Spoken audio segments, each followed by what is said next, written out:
Au nom du Père et du Fils et du Saint-Esprit. Amen. Grande joie d'être là avec toi en ce lundi 10 juillet. Nous commençons notre semaine avec la parole de Dieu, de bien garder la parole de Dieu, laisser la parole de Dieu nous conduire, nous aider dans notre discernement, dans notre vie de prière, dans notre vie d'intimité avec le Seigneur, et aussi que la parole de Dieu puisse être notre force et nous fortifier pour suivre Jésus-Christ en tout ce que nous allons vivre. La première lecture d'aujourd'hui, c'est le livre de la Genèse, chapitre 28, à partir du verset 10. Jacob quitta Bersabée et partit pour Haran.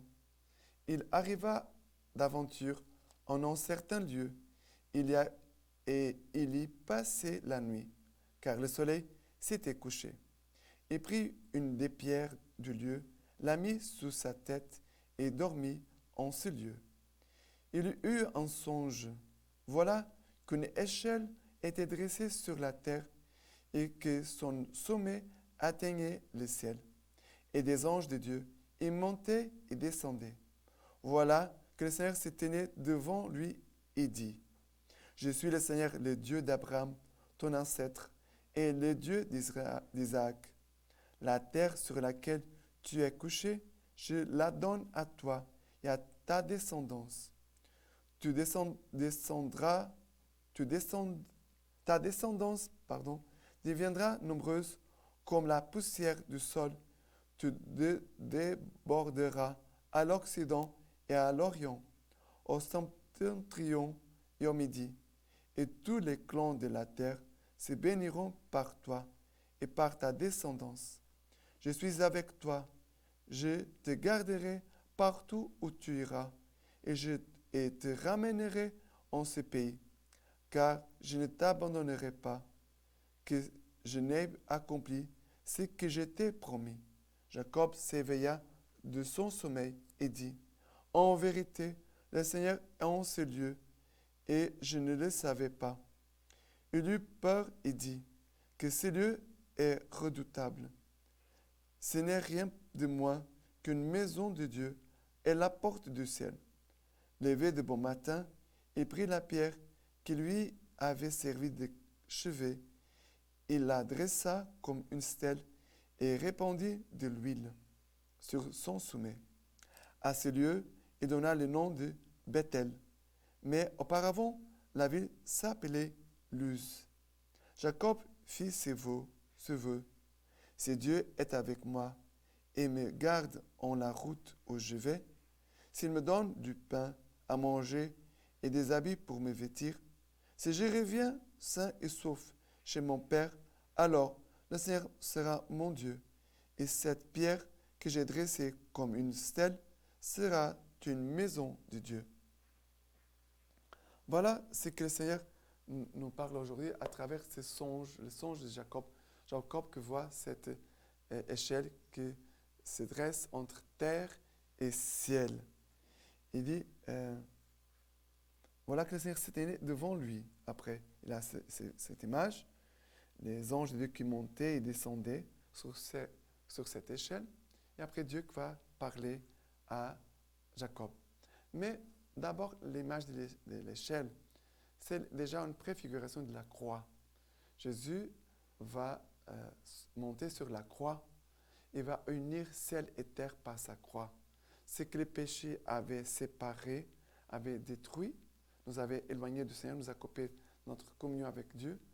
Le Seigneur Jésus, par sa croix, par sa passion, va à nouveau unir ciel et terre, l'humanité avec Dieu. Et en plus, et c'est Dieu qui renouvelle une promesse qui dit, « Je suis le Seigneur, le Dieu d'Abraham, ton ancêtre, le Dieu d'Isaac. » Ça veut dire le Dieu qui chemine avec toi et ton peuple. C'est un Dieu qui marche avec nous, nous accompagne. Et après, il dit, « La terre sur laquelle tu es couché, je la donne à toi et à ta descendance. » Et il va dire, voilà, je te donne cette terre. Dieu est en train de faire une promesse. Et en même temps, Dieu fait une deuxième promesse. Ta descendance deviendra nombreuse comme la poussière du sol. Voilà. Tu déborderas à l'Occident et à l'Orient. Voilà. Grande sera ta descendance. Et ici, il va dire après, Jacob s'éveilla de son sommeil et dit, en vérité, le Seigneur est en ces lieux, et je ne le savais pas. Et que ce lieu est redoutable, dit Jacob. Ce n'est rien de moins qu'une maison de Dieu et la porte du ciel. Ici, c'est maison de Dieu et porte du ciel. Ça, il va appeler ce lieu Bethel. Bethel, maison de Dieu, porte du ciel. Bethel, ça veut dire maison de Dieu. Et à la fin, il va dire, j'ai dressé comme une stèle sera, et cette pierre que j'ai dressée comme une stèle sera une maison de Dieu. Mais la maison de Dieu que Dieu veut, ce n'est pas ce territoire, ce n'est pas cette pierre que Jacob va dresser comme une stèle, ça veut dire comme un signe pour rappeler tous les peuples qui passeront en ce lieu que Dieu est apparu en cet endroit. Mais plus encore, le Seigneur veut nous dire que nous sommes à maison de Dieu. Nous sommes à habitation de Dieu, habitation de l'Esprit Saint. Depuis le jour de notre baptême, nous recevons l'Eucharistie. Jésus vient habiter en nous. Nous sommes habitation de Dieu. Et notre corps, notre âme sont sacrés. Ça veut dire qu'on doit respecter avec attention notre corps, notre âme, le corps et l'âme des autres personnes, car ils sont maison de Dieu. Et vraiment, Jacob a fait un vœu en ces lieux, en demandant, Seigneur, tu seras mon Dieu, Seigneur, m'accompagne-moi, aide-moi, protège-moi, aide-moi. Tu seras mon Dieu et je serai ta maison. Je serai appartenance. Je t'appartiendrai. Seigneur, je serai pour toi, pour toujours. Voilà ce que le Seigneur attend de nous aujourd'hui. Nous puissions nous rappeler que nous sommes à l'habitation de Dieu, que nos frères et sœurs sont à l'habitation de Dieu, mais que vraiment nous appartenons au Seigneur. C'est ça notre joie. Notre Dieu, il ne marche pas seulement avec nous, il nous accompagne, c'est vrai, mais il est au-dedans de nous. C'est pour cela que notre vie spirituelle, elle part toujours de notre intérieur. Tout ce que nous vivons a un point de départ, c'est notre âme, notre intérieur, où Dieu habite. D'accord? Maintenant, le psaume d'aujourd'hui, c'est le psaume 91. 91 nous dit ceci. Qui habite le secret des Elion, passe la nuit à l'ombre de Shaddai, disant au Seigneur, mon abri, ma forteresse, mon Dieu, sur qui je compte. C'est lui qui t'arrache au filet de l'oiseleur, à la peste fatale. Il te couvre de ses ailes. Tu as sur son peinage un abri, armure et bouclier en sa vérité. Après les versets 14 et 15. Puisqu'il s'attache à moi, je l'affranchis. Je l'exalte puisqu'il connaît mon nom. Il m'appelle et je lui réponds. Je suis près de lui dans la détresse. Je le délivre et je le glorifie. Alors, ici, le Seigneur, puisqu'il s'attache à moi, je l'affranchis, je l'exalte puisqu'il connaît mon nom, dit le Seigneur. Mais ce n'est pas seulement de connaître le nom de Dieu, mais c'est de l'aimer. Bien sûr, quand on dit connaître le nom de quelqu'un, ici dans la parole de Dieu, les signes, la signification, c'est d'avoir une intimité, une proximité, ça veut dire un lien d'amour. Mais que le Seigneur qui habite le secret des lions, qui passe la nuit à l'ombre des Shaddai, le Seigneur est notre abri, notre forteresse, mon Dieu sur qui je compte. Voilà, c'est Dieu qui habite en nous, en toi et moi.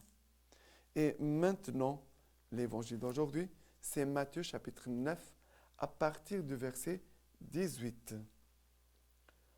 Tandis qu'il leur parlait, voici qu'un chef s'approche et s'est prosterné devant lui en disant, « Ma fille est morte à l'instant, mais viens lui en poser ta main et elle vivra. » Et s'élevant, Jésus le suivait, ainsi que ses disciples.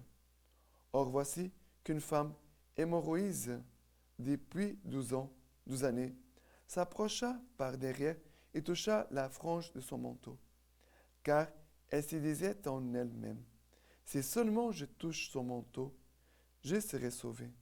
Jésus, se retournant, la vit et lui dit, « Aie confiance, ma fille, ta foi t'a sauvée. » Et de ce moment, la femme fut sauvée. Arrivé à la maison du chef, et voyant les joueurs de flûte et la foule en tumulte, Jésus dit, « Retirez-vous, car elle n'est pas morte. La fillette, mais elle dort. » Et il se moquait de lui. Mais quand on eut mis la foule dehors, il entra, prit la main de la fillette, et celle-ci se dressa. Les bruits sont répandus dans toute cette contrée. Alors, ici, deux miracles, une guérison et une résurrection. Mais on pourrait dire, les deux touchaient la mort.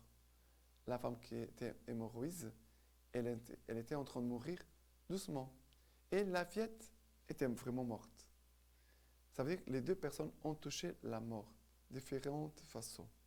Nous pouvons toucher aussi la mort. Et la mort, la plus dangereuse, c'est la mort de notre âme. C'est la mort spirituelle. Ça veut dire que c'est qu'on laisse entrer comme mort au-dedans de nous. Ce n'est pas la mort physique, parce qu'on croit en la résurrection. On croit que Jésus, par sa croix, par sa passion, par sa résurrection, Jésus nous a sauvés, nous a ouvert le ciel, la vie éternelle. Ça veut dire que la mort, c'est un moment de passage. J'entre dans la vie éternelle. Je passe vers le côté de Dieu, parce que Dieu, il est dans l'éternité. Je passe à vivre dans l'éternité. Mais le danger, c'est la mort de l'âme, de ce qui est mauvais qu'on laisse entrer et rester en nous. Parce que parfois, il y a des choses qui peuvent entrer comme péché. Oh, mon Dieu, on se rend compte d'un coup, j'ai eu une mauvaise pensée, un jugement, un mensonge, une mauvaise parole, un regard impur, je sais pas, quelque chose de péché, de l'ordre du péché. Mais on dit, mais je ne veux pas que cela reste au-dedans de moi. Alors, on réagit pour mettre les péchés dehors. On se confesse, on demande pardon, on prie, voilà. On fait des actes d'amour, mais d'amour envers nos frères, envers ceux qu'on a peut-être maltraités, mais voilà, qu'il a tout de suite un repentir et on chasse les péchés. Mais il y a des personnes qui gardent les péchés au-dedans d'elles. C'est cela le plus dangereux. Parce qu'on laisse les péchés demeurer en nous et va nous détruire. Et les péchés en nous va produire la mort par rapport à l'éternité. Ça veut dire que les péchés qu'on garde en nous pourra nous conduire jusqu'en enfer. D'accord? Mais Jésus, ici, se laisse toucher par la femme hémorroïde. Jésus qui va toucher la fillette. Mais nous voyons combien c'est important le fait de toucher. On touche Jésus-Christ. Il y a des moments qu'on va vers Jésus-Christ, on le touche.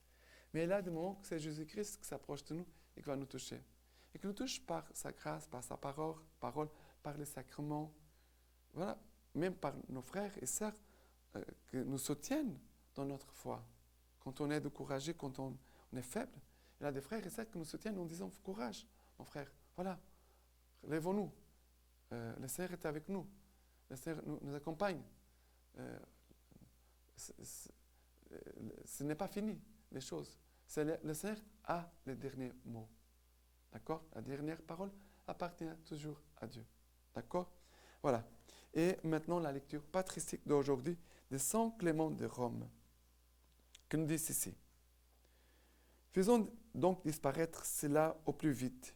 Jetons-nous aux pieds du Maître.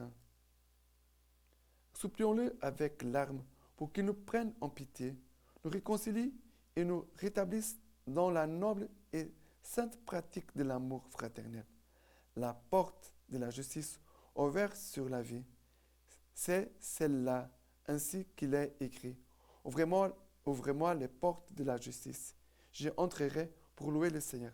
C'est ici la porte du Seigneur, les justes y entreront. Beaucoup de portes sont ouvertes, mais la porte de la justice est celle du Christ. Bienheureux tous ceux qui y sont entrés et qui dirigent leur marche dans la sainteté et la justice. Ils accomplissent tout sans connaître de trouble.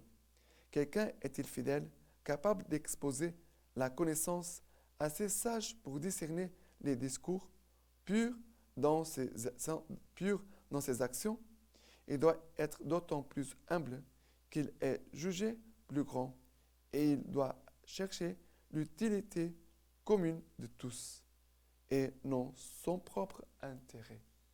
Maintenant, je vous laisse la bénédiction par les mains toutes pures de la Vierge Marie. Dieu Tout-Puissant vous bénisse et vous garde, le Père, le Fils et le Saint-Esprit. Amen.